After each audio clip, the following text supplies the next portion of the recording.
fiction, science fiction, horror, fantasy, crime, LGBT, thriller. You have now entered the House of Mystery with your hosts, Eric Shapiro, David North Martino, John Copenhaver, and Al Warren. Heard on KCAA 106.5 FM Los Angeles, 102.3 FM Riverside, and 105.0 AM Palm Springs. Back and welcoming to the show, we have Kathryn Casey. Thank you for joining us today.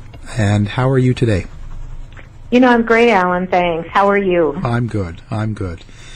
Yeah, it's starting to be spring, sort of, where I'm at. So. Well, it is where I'm at, too. I'm in Houston. Oh, okay. Yeah. And it's a beautiful day here today. Yeah. Sure. A lot of people are getting some bad winter out there, but... I know. I feel sorry for them. I grew up in Wisconsin, so I understand bad winters. Let's tell our audience who you are and kind of what you've been doing.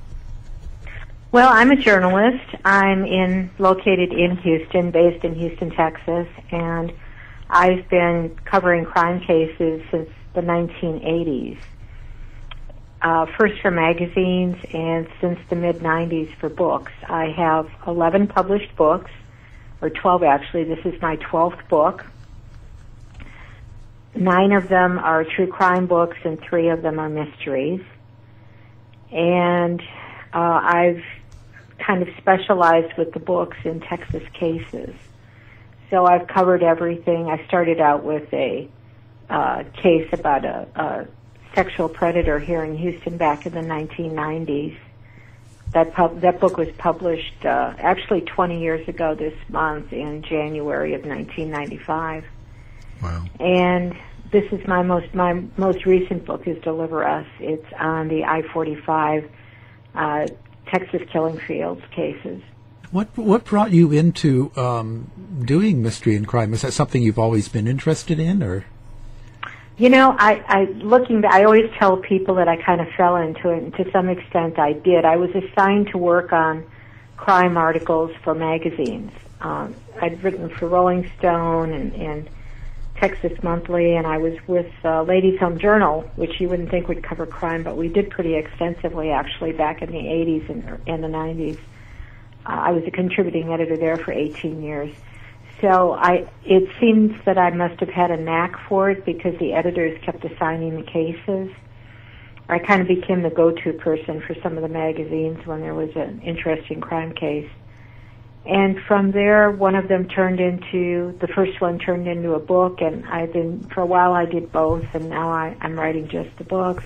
I think they're kind of fascinating in ways. They really open up a lot about what human nature is like and what people are capable of and what types of things will set them off. And they tend to show the very worst people are capable of and the very best, right, which is really an interesting kind of spectrum to look at within the confines of a single case.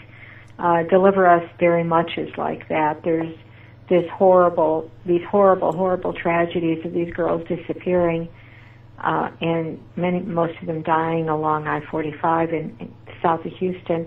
And on the other hand, there are these parents who, while not getting justice for their own daughters, have gone on to try to help other families. So you tend to see you tend to learn a lot about human nature when you're working on crime cases, working on books about crime cases. Yeah. I bet that sort of, it changes the way you deal with people on a daily basis too, wouldn't it? Well, it does to some extent. You know, I tend to look differently at people now than I used to. I understand especially after this book, these girls were all victims of chance. They just happened to be in the wrong place at the wrong time. And if they had taken a different route that day, they would still be alive. And they'd be mothers and grandmothers and, never would have realized what might have happened. And So I'm more aware of destiny and fate in this world than I think a lot of people are, and how it works. And so getting into the book, it started in, 1971, I believe? Well, yes. Back in 1971 through 1977, 11 girls died in and around Galveston Island, and it's believed that there was a serial killer on the island during those years, and that he was hunting teenage girls. The first one who died was Brenda Jones. She was an African-American girl, and she had just left. She was visiting her aunt at the hospital. The last girl who died was a little girl named Susie Bowers. I believe she was 12 years old, and she had just left her grandparents' house and was walking home to her parents' home to pick up a swimsuit to go down to the beach to meet a bunch of friends. It was Memorial Day weekend. These were all fairly young victims. They were. The girls in the 80s. I divided it up, Alan, into... I only took the cases between 1971 and 2000, and I divided them up in the book by decades. So there are those girls on Galveston Island back in the 1970s. The girls in the 1980s are the four women, two of whom, at least one of whom was a teenager. The others, it's believed, were older. Two of the victims are unidentified, whose bodies were found in a field, an oil field off Calder Drive or Calder Road in League City, Texas, which is right off I-45. It's literally in the shadow of I-45. And a woman, a young girl, a college student named Shelley Sykes, who was forced off the road one night and disappeared. And then in the 1990s, there are three big cases. There's the first one is Crystal Jean Baker, and Crystal is believed to be, or reputed to be, a great niece of Marilyn Monroe's. And she was abducted. She had gotten angry with her grandmother and stalked off, as teenagers do. I think we all remember doing things like that as teenagers, where we were angry with our parents, and she stalked off to walk to a friend's house and never arrived, disappeared. And then Laura Kate Smither, that was in 1996. Laura disappeared in 1997, April of 1997. She was a 12-year-old, just about to turn 13, who was studying to be a ballerina and wanted to get a little exercise in and went out jogging. And she was only supposed to be gone for 20 minutes, and she never came home. And then there's another young girl named Jessica Kane, a teenager. She was just starting. She would have been a freshman in college, studying, ironically, criminal justice in another month. And it appeared that she was also forced off the road onto the side road on I-45 and abducted. Her body has never been found.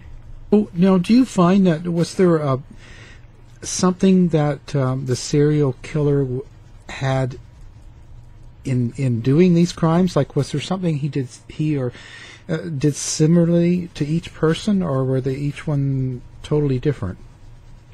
Well, these are not the same killers. It was rumored way back that there was one person responsible for all this carnage over all three of these decades. But as you look at these cases, as I looked at them, that turned out not to be true. It's presumed that there was one killer in the Galveston cases back in the 1970s. The girls were almost all teenagers. They looked a little bit alike. They had brown hair. It was most of the girls had their hair parted down the middle. So there were some similarities. They were killed in different ways, though, and their bodies were all found in like deserted areas, principally near water. And then in the 1980s, there are the four women who were found in the killing field. That's presumed to be another serial killer. But then there are, just individual cases like the Shelley Sykes case. There are actually two men in prison for abducting Shelley. They never found Shelley's body, so they were never tried for her murder, but it's believed that they murdered her. Okay. And she was just a one-chance victim who was out on the road that night, and her car crossed paths with the wrong two guys in a truck. And in the 90s, there is somebody who, just as I was working on the book, I went to the trial, was tried for Crystal Baker's killing. He's only been convicted of the one murder, only, as if one isn't enough. But I mean, he was only convicted of the one case, but it's believed he may be responsible for others. And there is a suspect in the Laura Smither case that's also the suspect in some other cases. So you really have to look at the individual cases, Alan. It's a different story depending on which case you're looking at. So there was quite a few killers then. So what was it? What was the common thing? It was just the area of being on I-45, or like I've been interviewing, and I talked a lot with the film maker and editor of the Highway of Tears, and I know they had quite a few. And so is it just a crime of opportunity then, or? Sometimes it is, like with the Shelley Sykes case. There was, in that case, she just happened to be down the road, and literally her car crossed paths with the other cars. But it really depends on the cases. You have to look at the individual case.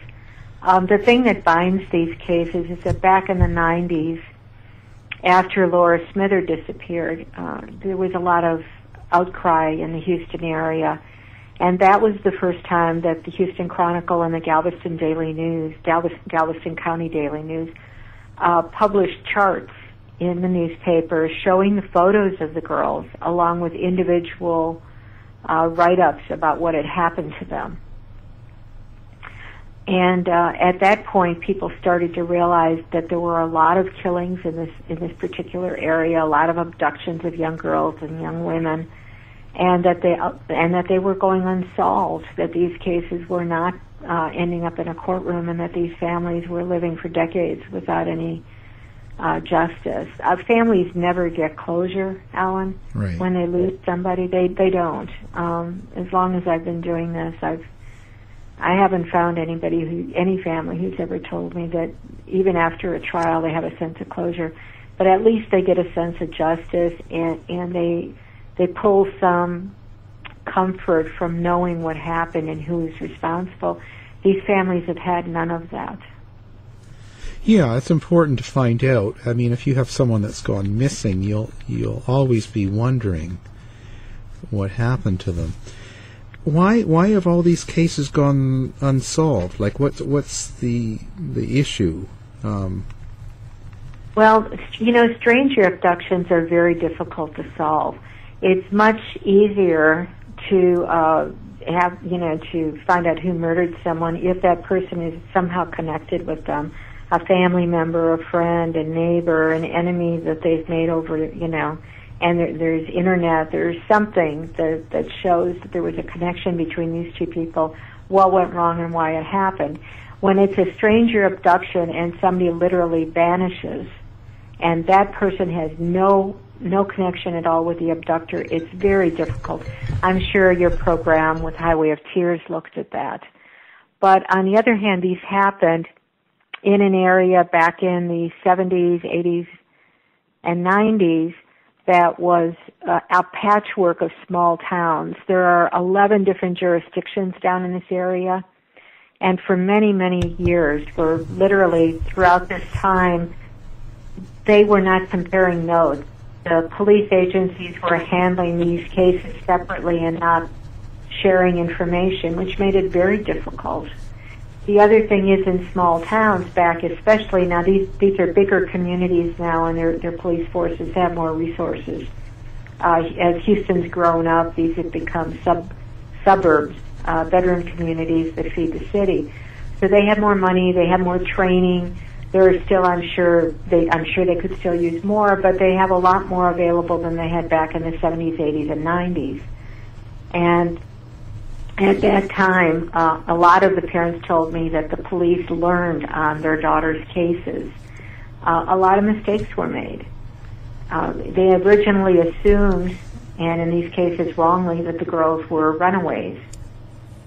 Even when the families said that these were, good kids, that there were no problems in the household, that there was no indication that they had run away, the parents were often told that, just wait and they'll come home.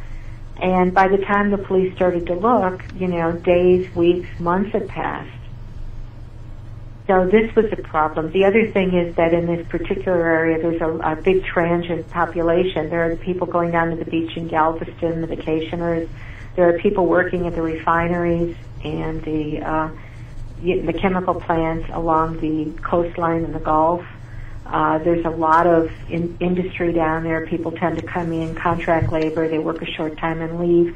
There are cruise ships that come in, and there are crews on the cruise ships that are there just briefly, and then they take off again. So it's a very transient area, and it's been a problem. The subject is the I-45 Texas killing field murders. The guest, Kathryn Casey, will be back right after this break. And how would it have been reported back then? Like, in the 70s, was the area sort of in a terror mood, or is it like, were they sort of scared of some sort of killings going on, or was it just not reported? Back in the 70s when this happened, the families became very concerned. A lot of people on Galveston Island and throughout that area were worried. You have to excuse me, I just got back from the dentist, so it's a little hard to talk. They were very concerned about their daughters. There was a rumor going around that all of the girls had been wearing purple, and they were calling him the Purple Passion Killer. It's true that some of the girls did have an article of clothing on that was purple. Parents had stopped their girls on the way out the door to make sure that they weren't wearing anything purple. You have to look at the time period too, because back in the 70s, a lot of kids hitchhiked. A lot of the girls did. It was kind of a coming of age thing. It was the whole hippie era. Haight-Ashbury was going on. It was this the whole country was going through a metamorphosis, and this part of the country was as well. And the kids were striking out and claiming their freedom. And part of that, unfortunately, was that they got into trucks and cars with people that they didn't know. And a lot of times, sometimes it turned out to be the wrong person. Right. And some of them, you said, were kind of forced off the road. So that must have been a pretty desolate or rural area that happens in, right? Or well, that at that time, and there are still stretches of I-45, despite the fact that, Houston is the fourth largest city in the U.S., so we've grown, but there are still areas as you get going toward Galveston that are fairly quiet. And back in the 70s, 80s, and 90s, they were very, there was a lot of open area with trees along the side of I-45. And yes, they were. Shelley Sykes was driving down I-45. She had just left her job as a waitress on the island and was heading over to watch a movie with her boyfriend on the mainland, and caught the attraction of two guys in a truck, and they flirted. She rebuffed them. They grew angry. They were drugged up. They were drunk, and they pursued her off and forced her off the road. Followed her when she got off, and she ended up skidding out and getting mired in the mud along the freeway. And people in Shelley's case did see what happened, but didn't report it till the next day. Oh. This is the time, too, Alan, before cell phones. Right. So these girls couldn't just get on the telephone and call for help. And the other thing is that back in the 80s and in the 70s, some of the girls who disappeared, because remember they didn't have cell phones, were abducted. The last time they were seen, they were talking on cell phones talking on payphones outside convenience stores. Trying to wrap around the idea of, do you think this is something that goes on in other areas in the U.S. With highways and sections that would be similar in other states? Well, I did talk to a retired FBI profiler about this, and he wonders if this is truly an anomaly in this area, or if, on a smaller scale, this isn't going on throughout the country. he estimated that there are about 300 serial killers active in the U.S. at any one particular time. You know, there's that beach up in the Hamptons, near New York, Right. Where there have been, I'm not sure, maybe 10 or 15 women's bodies found over remains found. Yeah. And there are different areas, like your highway of tears that you mentioned up in Canada, where they noticed this. A lot of times, he felt that since often police agencies, even today with VICAP and all the reporting that they're supposed to be doing, they don't always do it. And his take on this was that perhaps if we really looked across the country, we would find that this is not all that unusual, that there are, young men and young women who, periodically disappear. So, the highways, when you're out on an interstate or you're on a country road walking, it's a good idea to be aware of surroundings and who's around. And, of course, to never, ever get in a car. Right. I mean, that's opening yourself up, right? Well, as the FBI profiler told me, he had gone into the prisons and interviewed quite a few serial killers, and one of the things he heard from almost all of them was that once the victim got in the car, they knew that they had her. It was all over.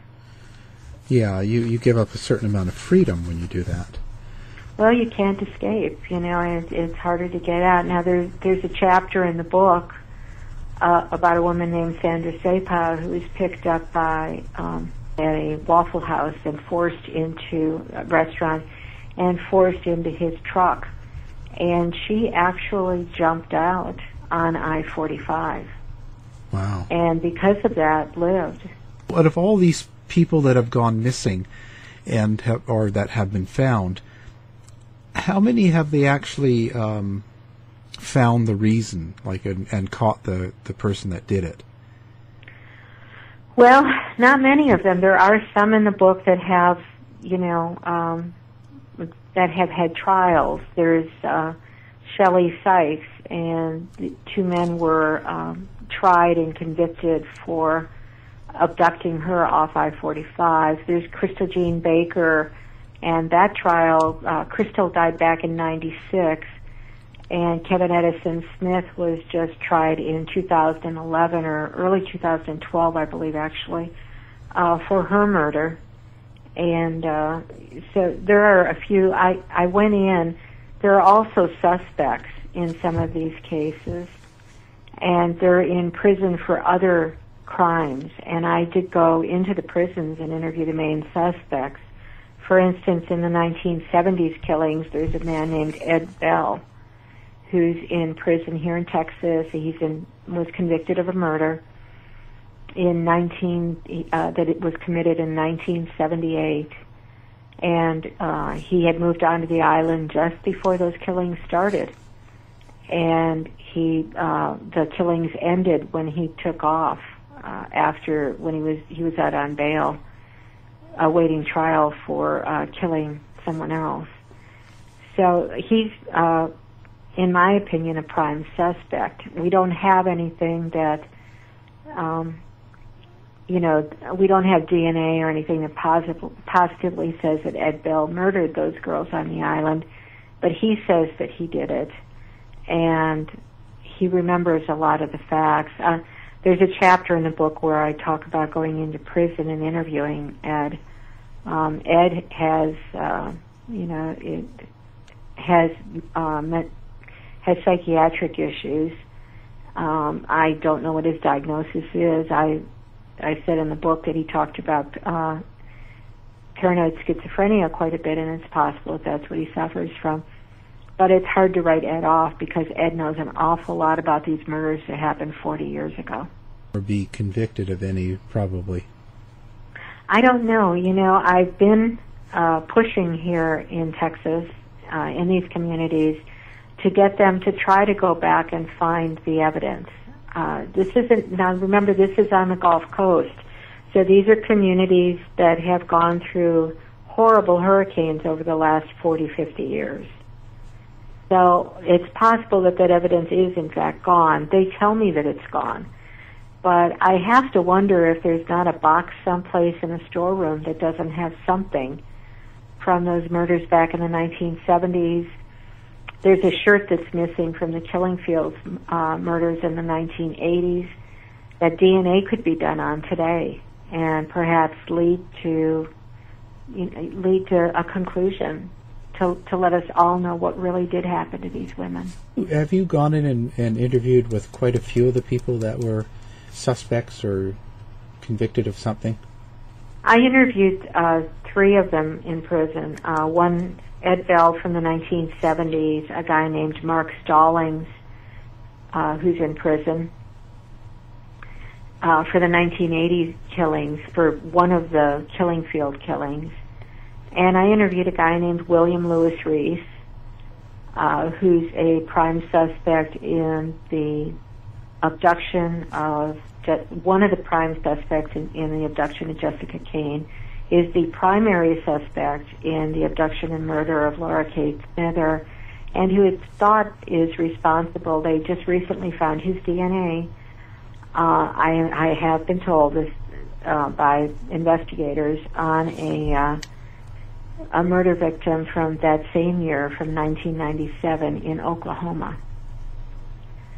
So there's a lot of conjecture around Bill Reece that he may be a serial killer. This has not been proven. He's never been tried or convicted of killing anyone.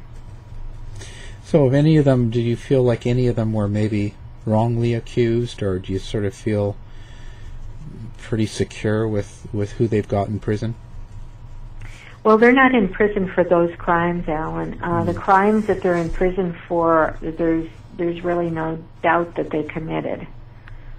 The doubt is, the speculation is that they're also responsible for the murders of some of these women along I-45, but they have not been tried, so they're just allegations, and it's conjecture at this point.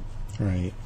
So what were you hoping to see happen with these murders and after writing the book? Well, I'm a crime writer, and I've been covering crime cases for a long time, and I looked at every time the newspaper here ran, every time the Houston Chronicle ran that chart with those girls' faces, I wanted to know what happened to them. There's never been a really good look at these cases, kind of pulling it all together. I wanted answers. I wanted to know who the suspects were. I wanted to know what really happened in each of these cases. I wanted to figure out why they hadn't been solved. And I wanted to stir things up a little bit and see if we couldn't finally get some, get beyond just, the point we were at, which is that these were just listed as the mysteries along I-45. I think I did that with the book. I think Deliver Us really looks at these cases individually. It explores what the possibilities are, and it lists the suspects and says why they're suspects.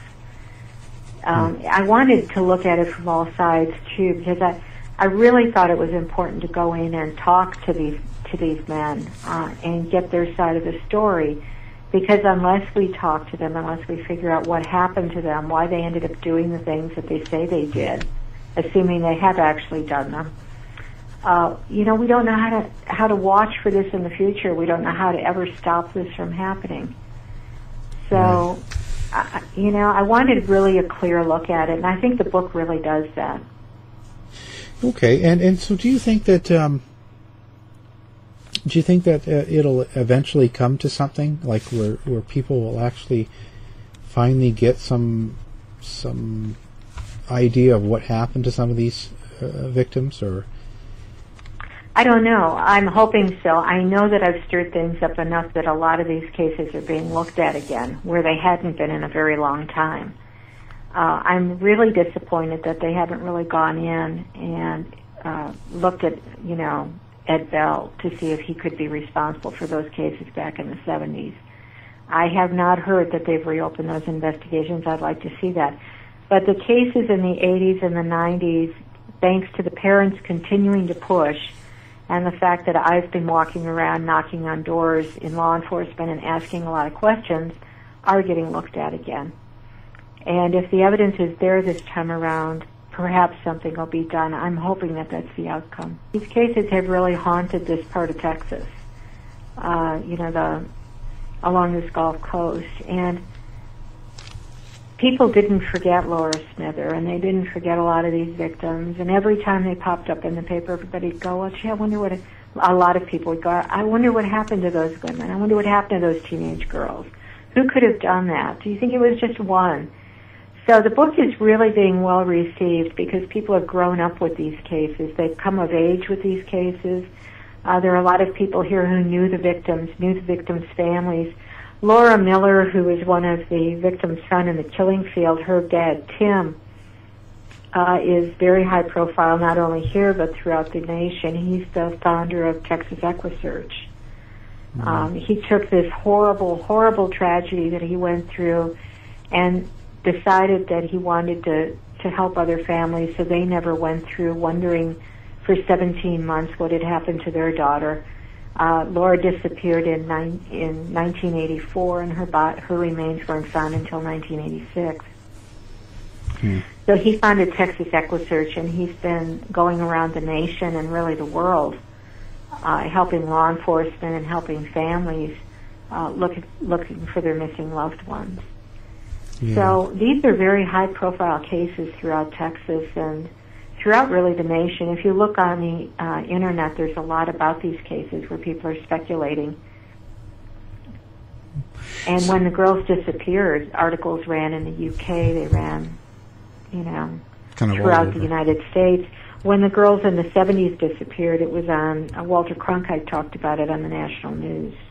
Right. So these are really big cases down here. People get a hold of you, and if people want to have some comment toward you or about your searching and your book, how would they best do that? Well, I have a website, which is KathrynCasey.com. It's KathrynCasey.com. And I have an email, which is kc@KathrynCasey.com. The book is available throughout the nation, through Barnes & Noble or any of your independent bookstores or any of your local bookstores or on the internet. It's in ebook or mass market paperback. And an audiobook. It just came out in audio last week.